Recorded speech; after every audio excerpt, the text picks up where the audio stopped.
Hello, hello, hello, and welcome back to the Well-Fed Podcast with Connor Benham, Me. and the Evil Genius. And today we're talking about surviving the recession. It's a trendy topic. There's been a few questions around it. I love a recession. I've never faced a big one, but I reckon I'm going to thoroughly enjoy it. Anything that brings people misery brings me pleasure. Man after my own heart. And we're going to be talking about three particular things. One is going to be common mistakes that you're probably already making in the face of a recession. We're going to be also covering how to actually make money whilst in a recession, because a lot of people think that's impossible. And then to finish off, we're going to be talking about the essential marketing strategies that you should not cut from your budget when we do hit the tipping point of the recession. But before we get into all of that, Johnny boy, what? You said it took you 40 years to work out what "not if I see you first" means. And it made me realise I've got no fucking idea. So, well, you say to someone, "I'll see you later." Yeah. And they say, "Not if I see you first." And for 40 years, I thought, I've got no ideas what that means. I used to say it, and if people said it to me, I would go, but autistic old fart that I am, or a young autistic middle-aged fart, early middle-aged fart, and indeed autistic young fart all through my life, I had no idea, because I took the words literally. I don't get it. What does me seeing you have to do with you seeing me? It's like invisibility cloak. I then realised what it actually means. I think someone might have explained it to me. Seriously. Can you imagine? I'm fucking smart. I'm brain the size of a planet. I had to have this explained to me. If I see you first, I will run and hide so you can't see me or you don't see me. Oh, okay. That's fucking obvious, really, isn't it? Yeah. Yes, people, listeners, I am that stupid. It took me 26 years of life to figure out I can't see the wood from the trees. Oh, that's another one that took me a while as well. Yeah, that took me a long time, because I always thought it was referring to like the bark on the trees. Yes, and yes, like the bark so did was I. going to become wood. But it's like, I meant they can't see the future. The wood, as in the forest. As in the forest, yeah. They haven't got the bird's eye view. They don't know how deep in the fucking forest they are. Which is why I think the Americanized way of using the phrase, "you can't see the forest for the trees," is probably better. But it doesn't scan as well, because forest is two syllables. Yeah. You know. Can't see the forest from the tree. It doesn't. It's not got the same ring. Trees, no. Not got but the same makes rhythm. Sense. Can't see the woods from the trees. Sounds ominous. So anyway. Anyway. It's a shame these people aren't privy to the conversation we've actually just had, strategy conversation. I mean, the conversation we just had is probably worth $1 million to anyone listening to it who actually has the will and the wherewithal to think it through and implement it. But hey, I'm sorry, guys. You just weren't here, were you? They weren't here, and it was a bloody good conversation. It was. And those that turned up to the open office hours yesterday were privy to some of it. If you don't know what the open office hours are, it's inside our flagship program, Core Control. Twice a week, John has a room where anyone can just drop in and drop out, and I do the same on Thursdays. And we had a fantastic discussion around triage, and it was just me and 3 other core controllers. Just a little roundtable discussion about triage, the types of questions we ask, why we ask them in certain manners. We even spoke about tonalities to use on phone calls. That on its own was probably worth a fucking few million quid to them then. Hey, but if people don't join us, they don't join us, do they? No. Instead, they can fucking anally rape us. I think Holly's going to have to bleep that out. Sorry. Did you know I heard this the other day. It really made me laugh. When people talk about there's always some numbnut that goes, well, did you actually know that men are victims of rape more than women? And everyone's meant to go, oh my God, that's terrible. And obviously your mind immediately goes to like a group of fucking evil, sexy cheerleaders running around just pinning men down and out of them. No, you fucking numbnuts. It's men doing the Yeah, I'm not going to get involved in this conversation because it's going to get bleeped out, so I'm wasting my time. Yeah, fair enough. No, I mean, that thing we talk about, That was on no, that's Reddit. definitely not allowed. No, fucking hell. But it should be allowed. It's a serious topic, but probably not one for this podcast. I can't No, quite so believe I'm saying that. yeah, so Maybe it's well, something we should do as a live event because people can't escape then. no, they can't. We lock the doors, put Yeah. bouncers on it. Anyway, we should probably talk about recession. The first thing Recession. we've been asked to speak upon is common mistakes that people make in the 2023 recession, particularly, even though it'll be exactly the same as every other recession that's came past. And the biggest one that I can think of is people, they all jump in the same lifeboat, which is a pathetic little lifeboat. It's a lifeboat of begging for work, panicking, losing focus, losing sight of long-term goals. Well, I think at the higher level, if we look at this as more abstractly, what they're doing is they're allowing their behaviour and their thinking to be essentially dictated by other people's thinking en masse. So it's more or less hysteria, because the assumptions they will use to guide their actions go unquestioned. Like, we're in recession. Well, that's a fact, and even if we're not in recession, because some parts, because there's a technical definition of recession which maybe isn't applicable now. But let's not beat about the bush. The world economy is in a shit state, and all the indications are it's very fragile. From everything from the banks in the US. I mean, I've just noticed its First National is on the verge of collapse again. Credit Suisse in Switzerland. There's some questions about that. And then even the war in Ukraine. And even the fact that things like, there's North Korea rattling its sabers. And then even Australia are now talking about beefing up their weapons. Well, Australia is traditionally fairly easygoing about these things, The next thing we know, fucking New Zealand will have nukes. So all the signs are, and we got other things. I mean, we can argue the toss all day about climate change, whether it's happening and who's causing it or what's causing it. I'm not getting into that. I think it's almost unquestionable. It's happening. I'm not going to go into the causes. In some ways, it's irrelevant. But we're already seeing that there are massive water shortages in Tunisia, Spain already. It's only early in the year, and they've also already got record temperatures and droughts, and the towns with water having to be busting. So the world situation is fucking dire, and it's going to get worse before it gets better, if indeed it gets better at all in any reasonable time. My lifetime, for instance, it might not. So everyone's allowing all that shit to colour their thinking and dictate their actions. And it's all serious. I'm not denying that. And there are probably some changes you need to make, or certainly some accommodations you need to make.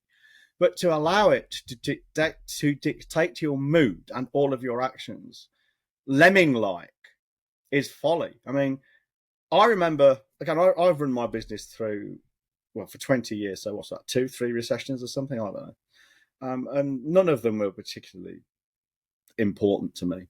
It was just business as usual. It was just nibbling and niggling around the edges. But I remember in 2007, an estate agent on the BBC website, very clearly, it's one of the best examples of stupidity I've ever seen. She was an estate agent. She was saying, business is so bad, we've had to stop all our advertising, which is a shame because it's the only thing bringing in business. I can't even. I mean, I was a greenhorn when it came to marketing then, and even I could see how absurd that was. You do the only thing that brings in business, you're stopping to do it because it's too expensive. Well, how does that make any sense? If it's making you a profit, that's exactly what marketing should be doing. You should be putting more advertising out there if that's the case. If advertising is the only thing bringing in business, you should be focusing on doing more of it and doing it better. Well, logic. Woof, it's not difficult, people. Do try this at home. So the worst thing you can possibly do, I think, is allow other people. The fundamental rules of business remain the same. You still need to be making a profit, which means you need to be selling at a margin higher than you're buying your shit and at the cost of provision. That's just a fact. You have to be getting clients somehow. Well, how do you do that? Well, not by lowering your price, because that affects your bottom line. And even in a recession, even with, say, 20%, even with, say, 30% unemployment, which would be unheard of. But even with 30% unemployment, that means you've got 70% employment. businesses, yeah, they're tightening their belts, they're cutting their cost base. But if you're in the business we're in, which is selling money at a discount, so you pay us 20k to do work for you, and it brings in maybe an extra 20k a month forever. Well, that's a good thing to be doing in a recession, Or if you're in a B2B, the chances are, I can't think of any exceptions actually. If you're in B2B, your business is about improving other businesses, and that's always surely going to translate to eventually to bottom line.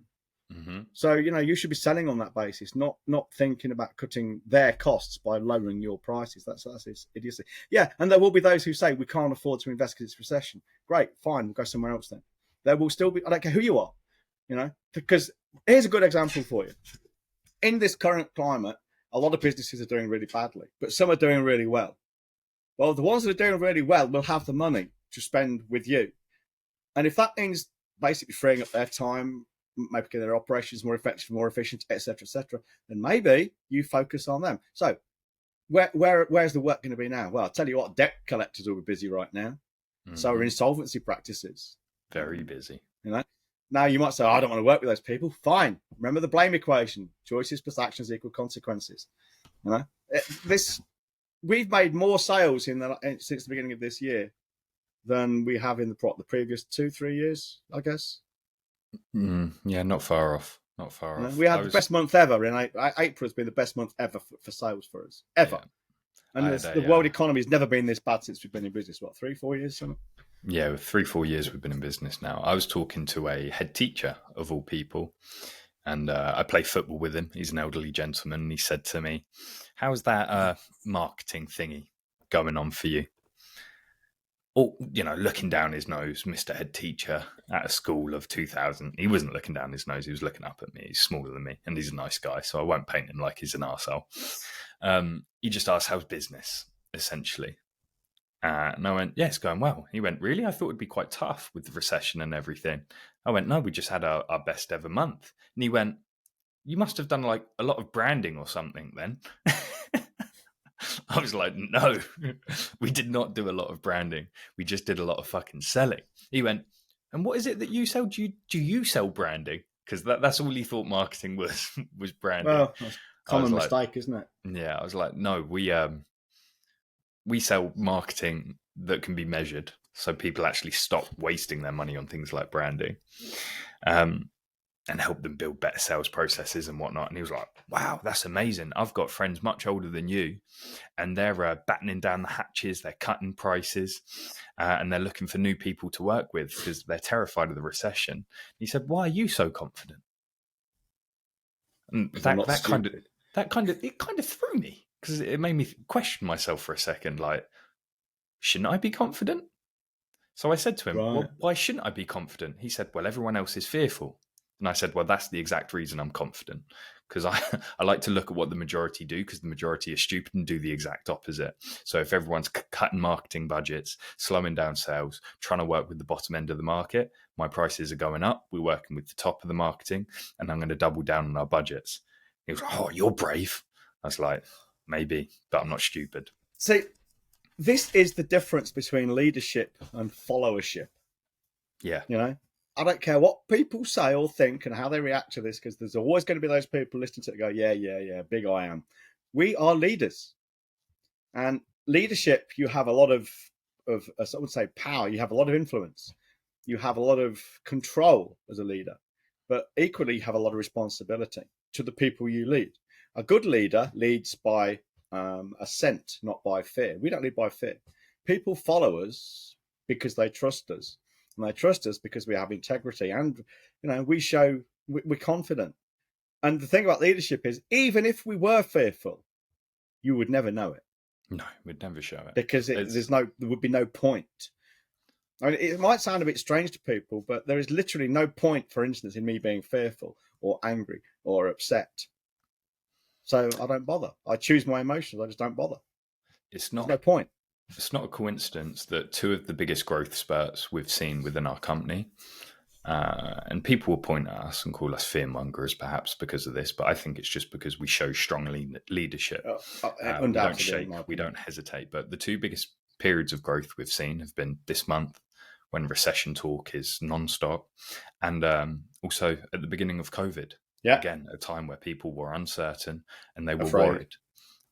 And we did not cut our prices in these times. In fact, both periods, prices have only gone one way. They've gone up because we're like, hang on a fucking minute. If we're going to take this leadership role in a really, really difficult period, we're going to get fucking paid for it.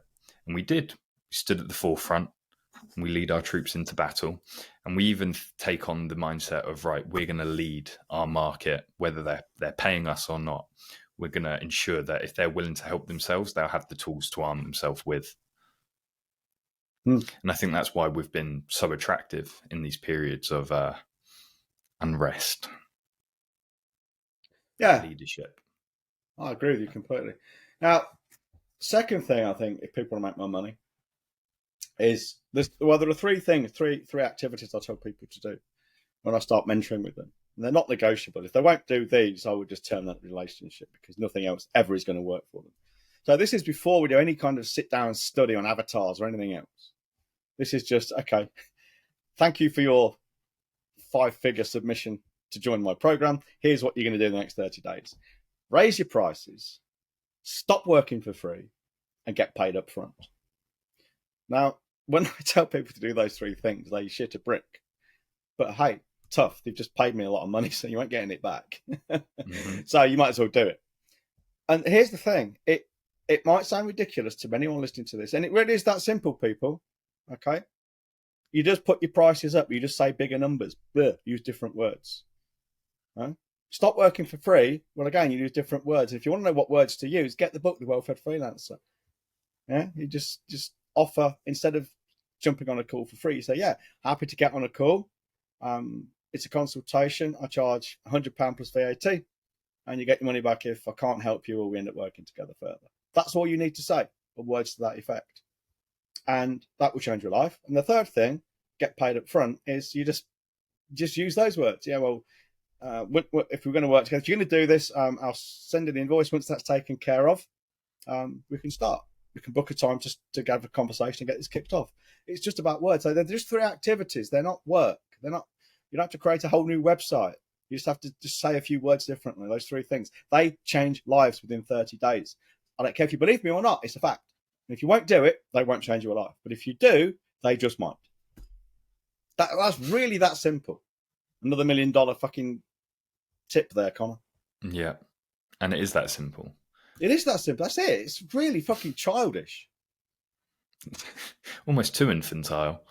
Yeah. But no. Well, people say it can't be that easy. Okay, right. Because I sit here, you can imagine, can't you? I've got this fucking long corridor of doors, and behind each door is a success where I've done this. And I'm sitting in this chair at the end of the corridor, and there's someone standing in front of me saying, you can't do that, it doesn't work. And I kind of look down this corridor, all these doors, and go, okay, it doesn't work. And again, all these people have done it. It doesn't work. Silly me, you know. I don't argue with them. There's no point. It's like saying the sun doesn't come up. But there's the sun. No, it didn't come up today. No, but look, there it is. No, it's still night time. But it isn't. You know, they're denying what's in front of them. Some people just don't want to think for themselves, do they, John?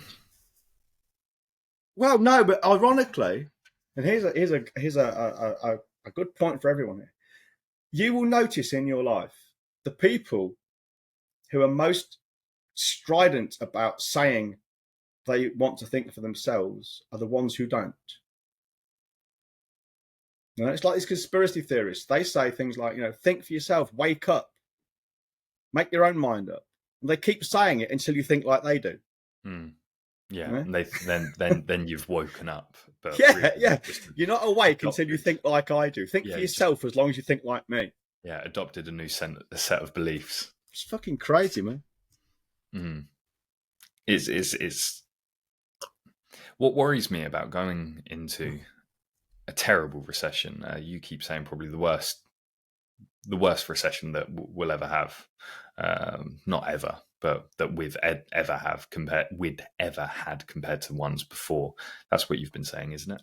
Well, I'm not sure it's going to be as bad as the Great Depression of the 1930s. Okay. But I don't know. I wasn't alive then.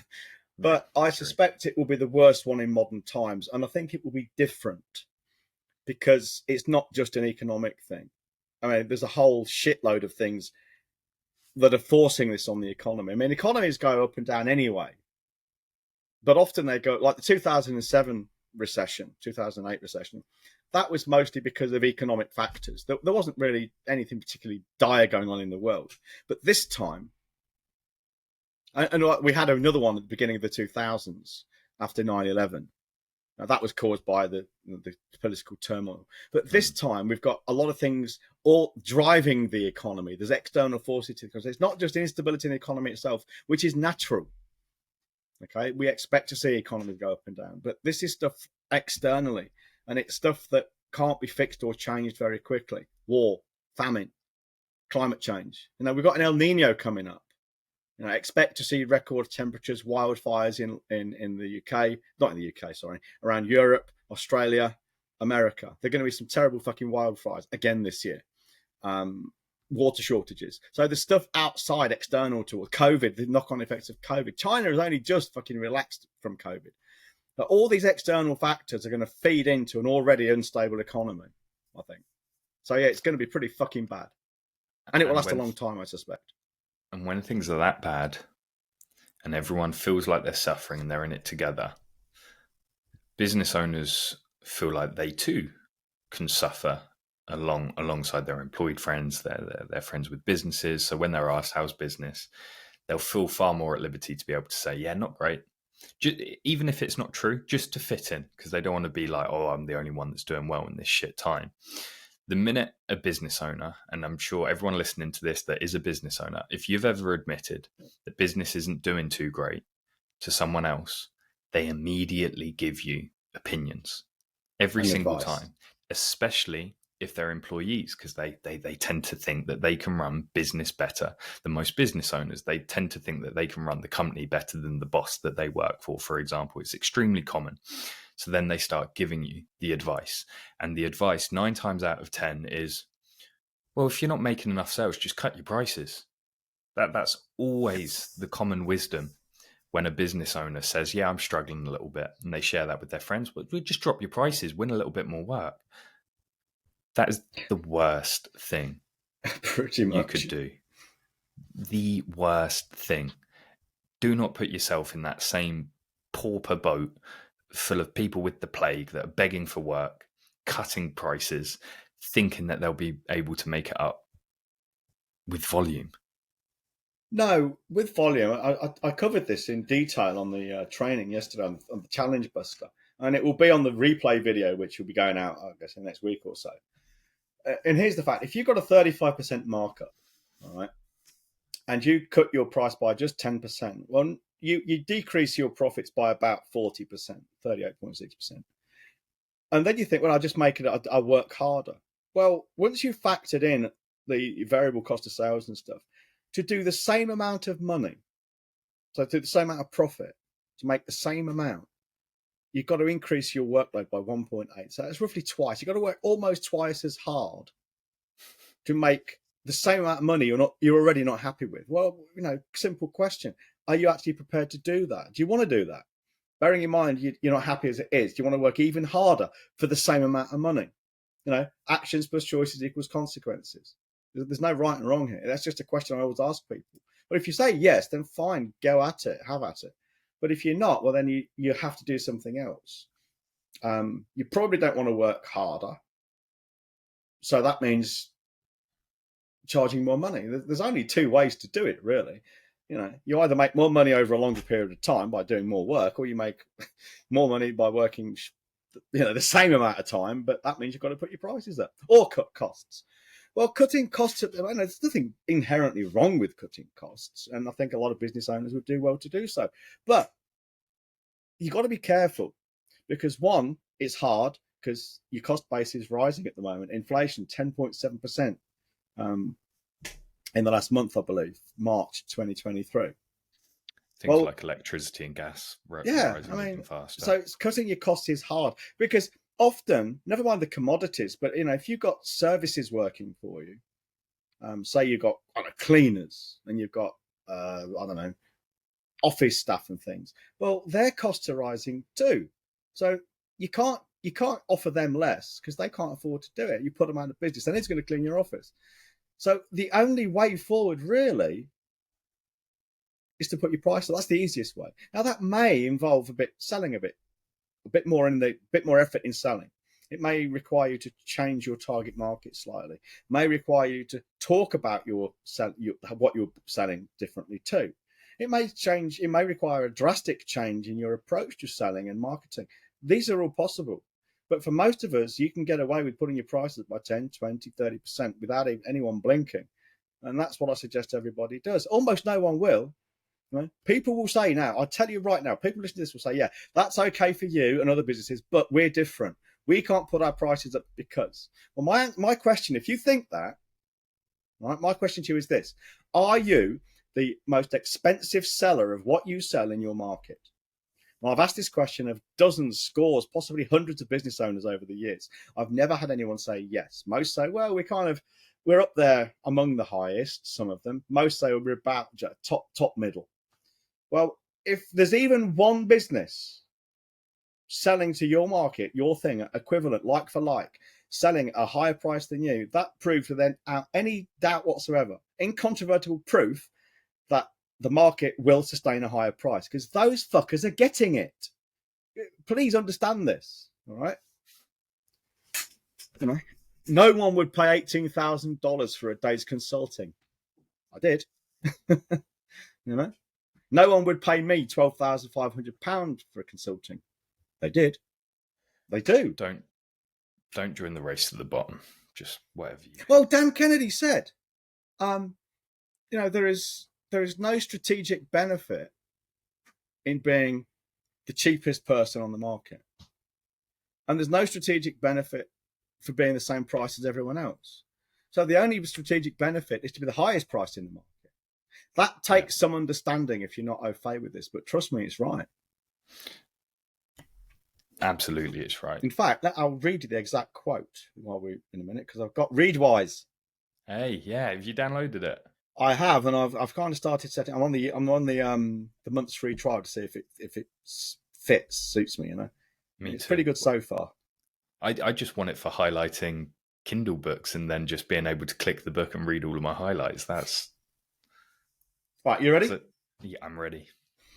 Dan Kennedy. This is from No BS Guide to Direct Response Social Media Marketing. Only Walmart's, open quotes, always low prices, close quotes, was recognized by 64% of the consumers tested. Open brackets. And by the way, if you can't have the lowest prices, you may as well be the highest. Not let's cachet in almost always lowest prices most days. Close brackets. Now, there's no strategic benefit in being the cheapest because it's fucking tough. Really, there's no strategic benefit in being among the crowd. The only strategic benefit is being the highest price. If we found out someone was selling an equivalent to core control at a higher price than we are, we would increase our prices immediately, without question. Absolutely, without a doubt. To wrap this up, then, I just want us to run through marketing through a recession. Just very quickly run through it. First thing, the best time to market, I believe, is in a recession because everyone else is cutting their advertising budgets, meaning you can get more ad slots for a far lower price. It's far less competition. I wouldn't recommend that you go social media crazy because that's what every company will do because social media is free. They'll think, right, we'll scale back on our paid advertising and we'll do the free social media. And this will be their excuse. This will be how they give themselves permission to finally join that rat race of social media. They'll be like, well, it's getting expensive, recession, cut that budget, and we'll just double down on the free organic stuff. That's every reason for you to double down on paid advertising, whether it's leaflets through a letterbox, because there's going to be fewer leaflets going through the door, whether it's buying ad space in the local rags, because there's going to be fewer people doing that, all the way to running digital ads such as Facebook ads, for example. There's going to be fewer people doing that. So your cost per 1,000 people reached I would assume will be about 30% lower than if we weren't in a recession, meaning your cost to acquire a customer, if you've got a proper marketing funnel, will be 30% less, meaning you can scale that business far more aggressively, put your prices up with more confidence, and crush your competition, because they're going to be fucking dithering around doing stupid TikTok dances whilst you're out there making proper wonga. So that's the first thing I want to say about marketing in a recession. Is there anything that you would like to say about marketing in a recession? Me? Yes, you. Yeah. Parsnips. Parsnip. No. What about him? No, that's worse. That's going back to the fall and rise of Reginald Perrin. I would like to say something, and it's not directly related to marketing. It's directly related to business as a whole, which includes marketing. All right. And that is, please do not take advice from people on LinkedIn or any other social media platforms about problems they haven't yet solved for themselves. Now, this is a general point I make often. It's particularly important right now in recession because I would imagine, because I'm not on there, I would imagine a lot of the conversations on LinkedIn and other social media, and I use LinkedIn as an example primarily because that's where most people are talking about business most of the time. Well, you would hope anyway. Right. So I'd imagine the conversations are, and I've been told this, and from screenshots people have sent me, recession is being talked about a lot. And on the back of that, there's a lot of people giving advice about recession and how to market their businesses. And these same people in other posts are saying how hard they're finding it. So my question is very simple to you. Why would you take advice from someone on solving problem X when they themselves haven't solved problem X and are still suffering from it themselves? Why would you do that? It's a genuine question. You know, it's not a rhetorical question. I'm asking people, and I'd love people to comment below, or however you comment on this podcast, wherever you are. Why would you do that? Why would you take advice from people suffering X when they haven't learned how to deal with or solve X? The only advice you can get from them is advice on how to live with the problem. If that's what you want, then have at it. You know, it's a bit like my mate Dev is a cancer surgeon. Now, if I found I had cancer, if I wanted to find out how to cure that cancer or have it cut out, I would speak to Dev. Okay, I wouldn't go to cancer support groups. If I wanted advice on how to live with the problem, the pain, the sickness of the chemo, etc., I would probably go to a cancer support group. Right? Can you see the difference? It's very different. Well, LinkedIn is like the cancer support group. It's great for talking about your problems, sharing the pain, and joining the echo chamber. If you want solutions, then pick your experts and pick them wisely. In other words, pick us. And on that note, we can wrap up. Bye. As always, if you want to work with us privately, email holly@wellfedbusiness.com. Alternatively, you're a pauper, you want to check us out some more, go to wellfedfreelancer.com, get yourself a copy of the book, even if you're not a freelancer, because it comes with 8 free bonuses. 9, I think. 9 of the most unbelievable free gifts that you'll ever get your hands on that are applicable to any business. Included in that is the Business Accelerator, which several people in the Bronze community, which you also get access to with your book purchase, have been raving large about. It's in fact so good. I had a call the other day with one of our core controllers who's paid a large sum to work with us. He said, before I got stuck into core control, I just wanted to go through the Business Accelerator one more time to prepare myself. That's a free fucking course that is so good. He wanted to do it before he did the course that he just paid fucking tens of thousands of pounds for. You get that free with your copy of the book. Anyway, I've been brilliant. You have. John's been wonderful. I have. And the audience, I hope you've listened. Until next time.